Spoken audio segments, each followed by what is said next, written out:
Halo, ketemu lagi dengan gua Eman Vigano.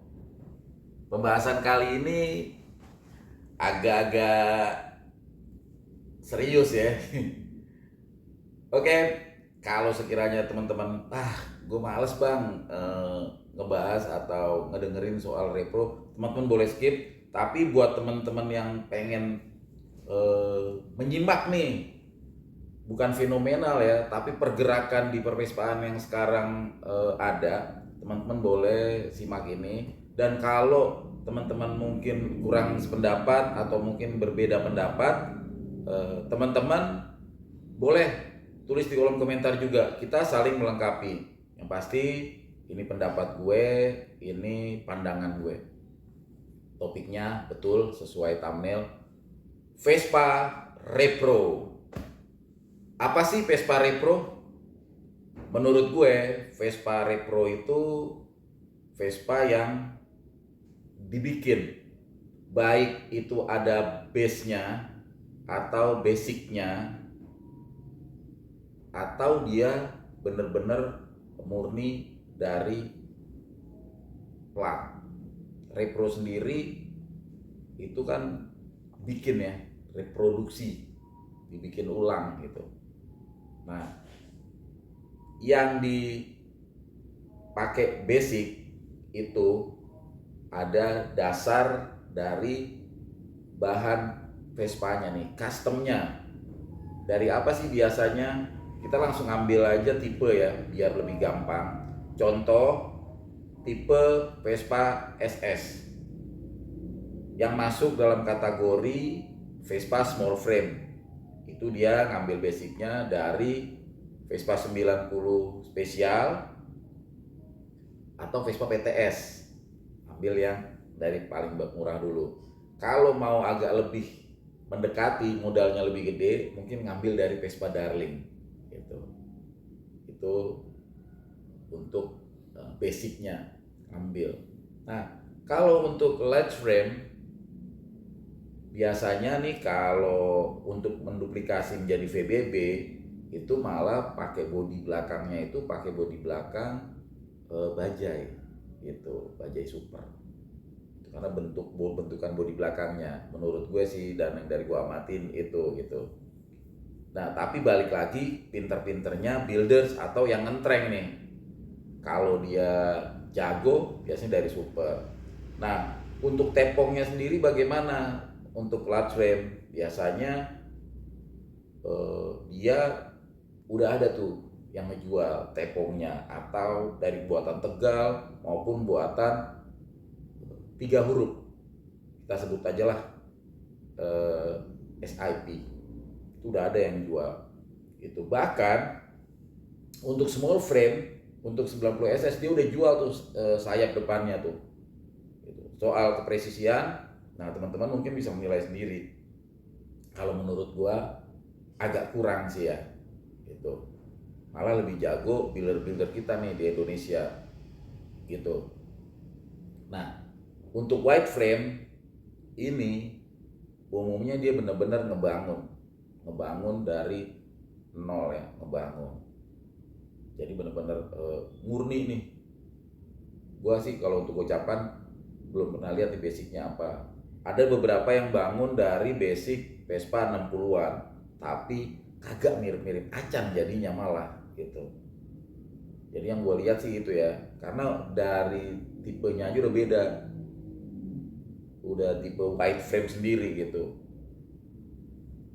Nah, sejarahnya gimana sih Bang Eman? Kalau ngomongin soal sejarah pereproan ini sebenarnya bukannya hal yang baru.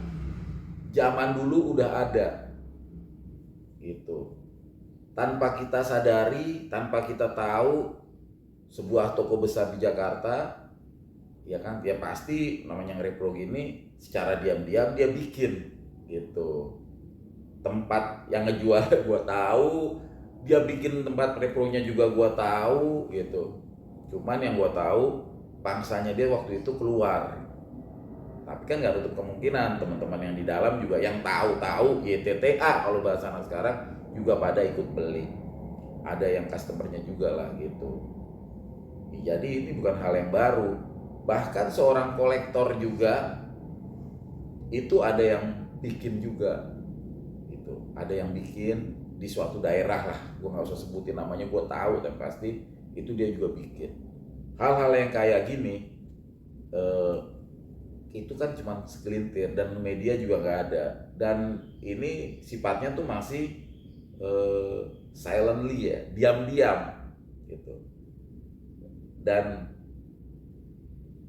sepertinya kalau diam-diam itu kan orang nggak tahu kan, jadi nggak mungkin juga nih orang beli atau punya barang repro, tapi kita akan kaget tuh begitu tahu, oh punyanya si itu repro bikin di ini gitu.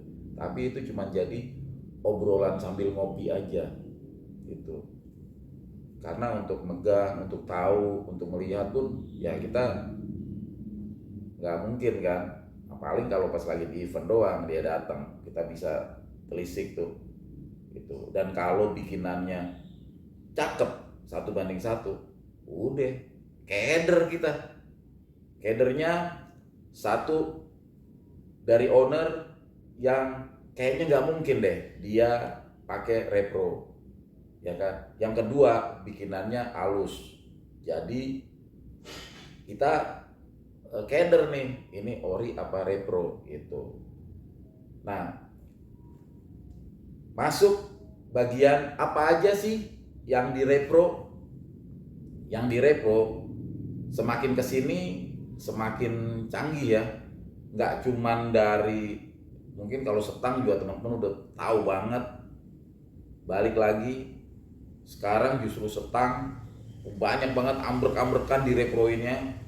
Terutama stang bagol, gue lihat dulu sebelum stang bagol itu stang VBB. Dulu stang VBB termasuk yang banyak dicari gitu ya. Jadi stang bagol masih kurang. Tapi sekarang yang menduduki peringkat atas menurut gue stang bagol. Permintaannya sama stang New PX, karena mau dibikin New PX atau PX Singapura gitu. Jadi itu yang stang udah pasti ada reproannya. Body udah pasti ada, mesin juga udah ada. Sekarang kayaknya kalau kita melihat pereproan ini udah kayak dari A sampai Z ya, gitu. Jadi udah rata nih dari hulu sampai hilir nih untuk pereproannya. Nah, tinggal kerapiannya. Gue juga pernah ulas tuh untuk tepong, ya kan. Gue compare, malah gue bandingin antara yang orisinil sama yang repro. Kenapa ini topik ini gue angkat gitu ya? Karena untuk saat ini nih repro ini udah menjadi terbuka lah. Orang-orang juga udah terbuka, orang-orang juga udah tahu. Dari luar juga kayak brand 3 huruf ini dia juga udah jual kan. Nah, cuman yang gue masih agak kurang srek itu ketika orang-orang di sini tuh membeli barang 3 huruf ini menyatakan bahwasanya itu ori. Itu repro juga, cuman dia merepro dengan presisi gitu. Dan nggak kalah sebenarnya loh karya-karya anak bangsa ini dibanding brand 3 huruf itu nggak kalah. Malah kalau kita brand 3 huruf nih, taruh kata beli tepong gitu, itu kita masih harus koreksi lagi, masih harus dirapikan lagi gitu. Jadi bikinan orang kita itu nggak kalah, malah bisa jadi lebih bagus. Cuman kita memang, gue belum melihat nih teman-teman builders nih ngepres gitu ya, bikinnya dari press gitu, rata-rata masih ngetrend.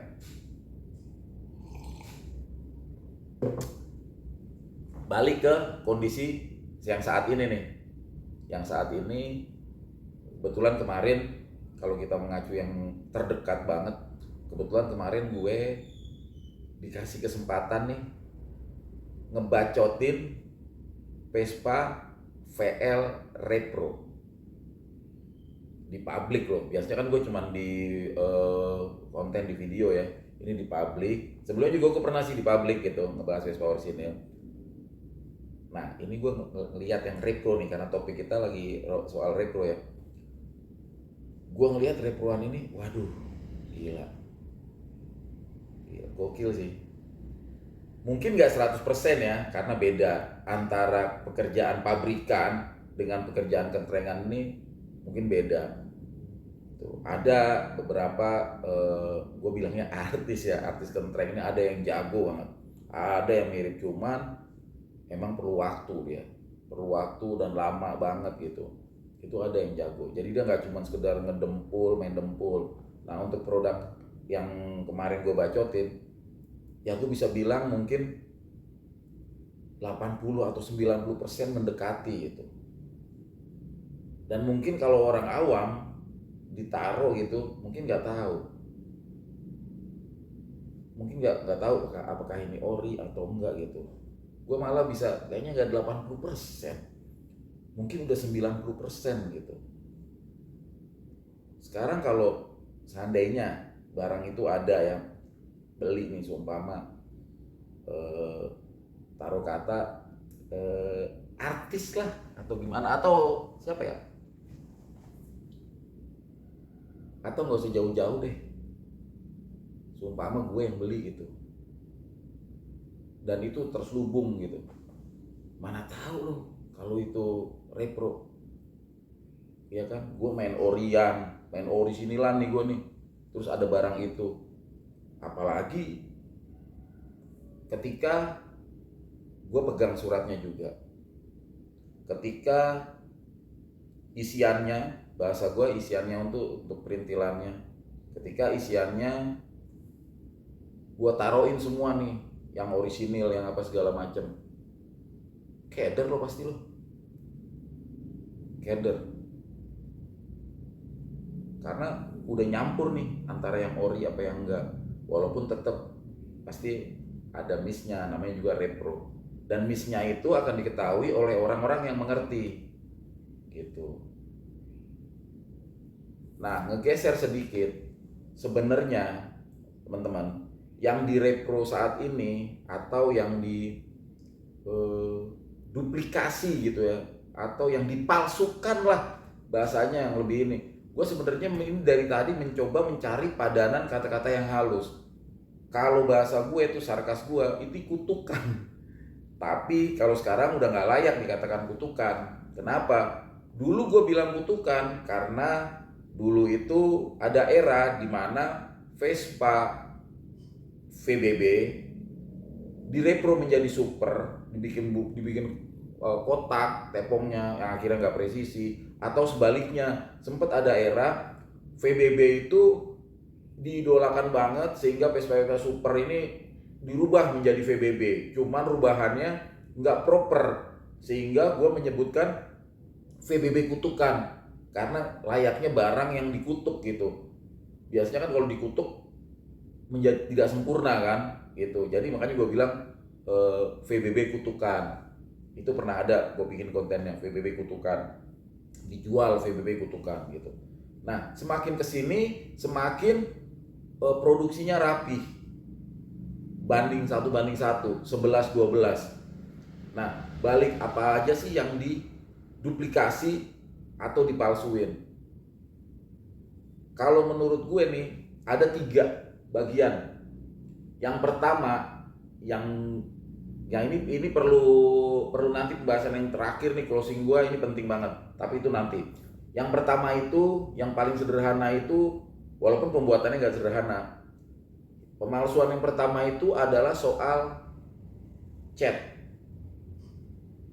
Chat untuk saat ini itu udah bukannya rahasia umum lagi, itu udah banyak yang dipalsukan. Chat orisinil ya yang gue maksud ya. Jadi itu juga sudah diadakan kelasnya di kontes gitu. Jadi itu udah suatu hal yang maklum, jadi sudah suatu hal yang udah biasa. Menurut gue sih bagus. Jadi harus jujur memang. Oh ini repro orisinil. Jadi Vespa yang catnya orisinil ini kan lebih mahal. Nah, ada istilah orisinil cat hanya 1 kali restorasi, jangan bolak-balik gitu. Ada tuh istilah itu. Nah, tapi itu istilah udah gegeser. sekarang cat orisinil bisa dibikin look alike atau 11-12 atau mirror atau mirip, bisa dipalsuin juga. Itu dari hal yang sesederhana itu untuk pengecetan. Bang, tapi itu bukan repro dong, karena itu kan masih body masih aslinya. Fine, body masih aslinya, masih utuhnya, tapi untuk catnya itu udah bikinan, udah nggak orisinil. Gua nggak bilang bodinya itu repro, gue cuma bilang pengecatannya udah nggak orisinil. Kita lanjut geser dulu ya, kita skip.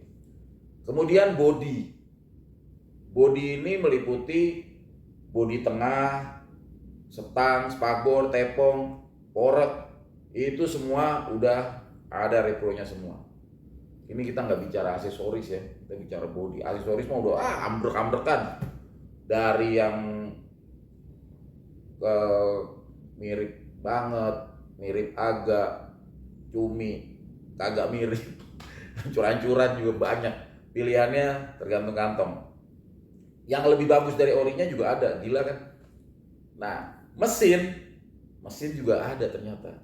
Mesin juga ada yang udah direproduksi atau dibikin baru lagi gitu, bikin ulang gitu. Nah, ini nih yang paling penting sebenarnya nih, masalah perrepro-reproan gini, yang penting sih kejujuran.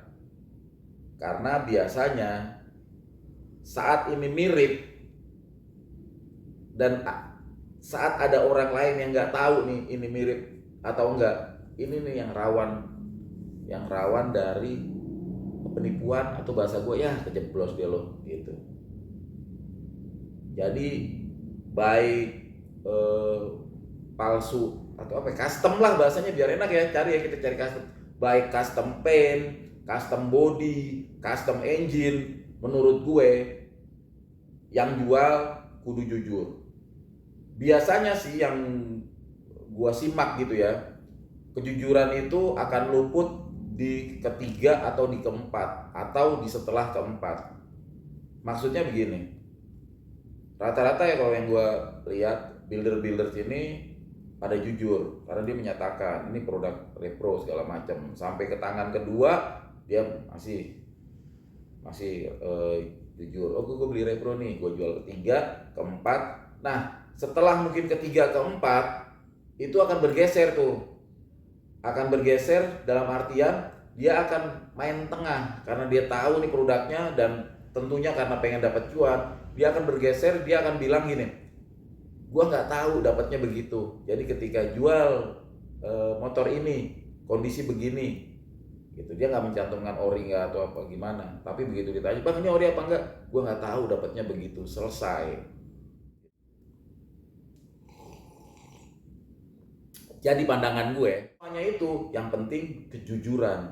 Ketika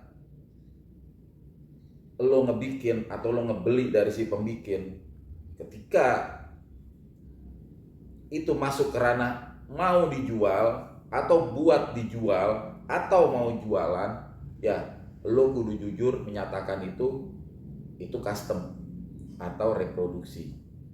Jadi tidak ada pihak yang merasa dirugikan. Nantinya, biasanya nanti tuh setelah tahu, atau lo jual ke orang yang tidak tahu. Karena orang yang melihat itu orisinil, apalagi kalau sudah diakal-akalin,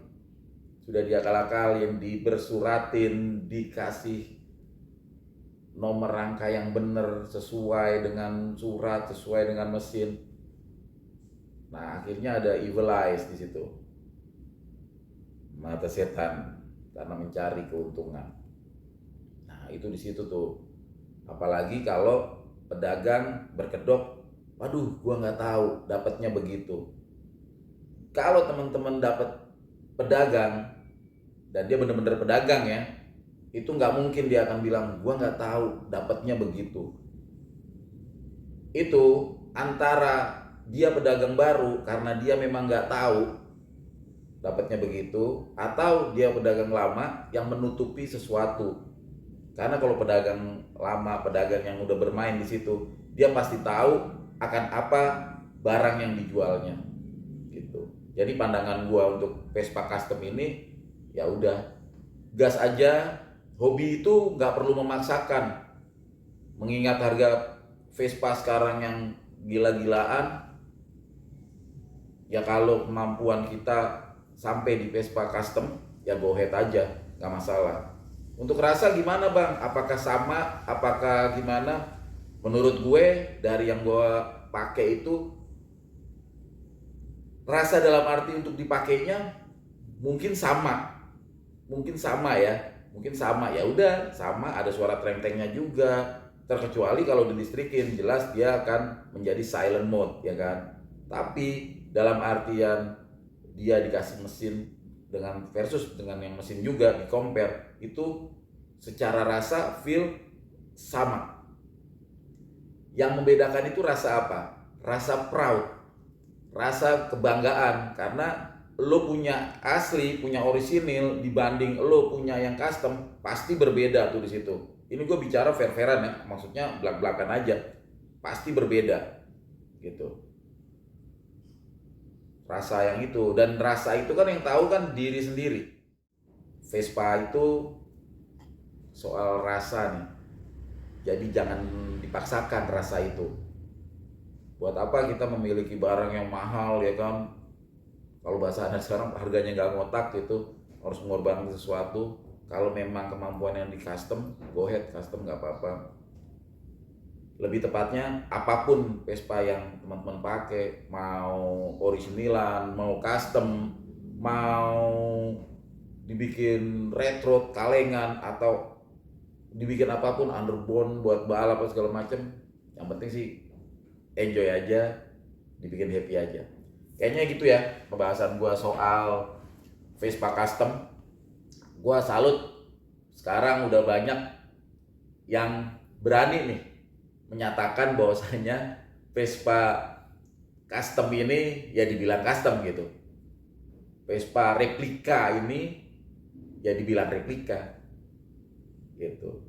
Cuman mungkin bahasanya udah nggak tepat kalau gue bilang kutukan ya, karena sekarang udah mirip dengan yang aslinya, udah bagus lah gitu. Dan jangan salah, yang nggak terekspos atau yang tidak terpublish untuk pembuatan unit-unit custom ini, ya itu lagi tadi, kalau mungkin eranya ini harus pop up atau dinamikanya ini harus pop up, ya pop up aja.